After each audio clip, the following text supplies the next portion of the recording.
CPM এর গুরুত্বপূর্ণ মুখের মধ্যে তুমি একজন। তোমার কি মনে হয় ভোট ভিত্তিক পর্যালোচনায় সিপিএম এর মধ্যে অবস্থা কিরকম?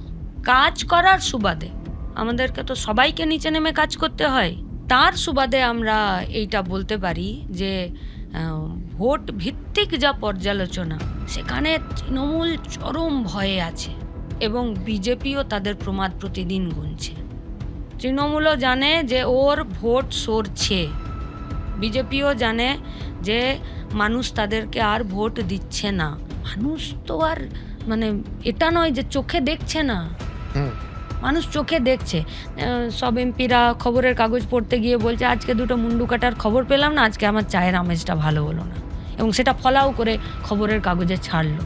মানুষের মনের মধ্যে একটা ভয়কে রেজিস্টার করে দেবার জন্য, শক্ত ভিতে রেজিস্টার করে দেওয়ার জন্য একটা বিরাট চক্রান্ত চলেছে, আজও চলছে। কিন্তু তার বাইরেও মানুষের পেটের খিদে, হাতের কাজ, মানুষের বুদ্ধিমত্তা, মানুষের মগজ শেষ কথা বলে। আর শেষ কথা থেকেই মানুষ প্রতিদিন শক্ত যে জায়গাটা ধরতে চাইছে সেটা লাল ঝান্ডা। আর সেটা আমরা আজকের ডেটে বলতে পারি যতটা আর কেউ বুঝতে পারছে তার থেকে বেশি তৃণমূল এবং বিজেপি বুঝতে পারছে যে ধসছে।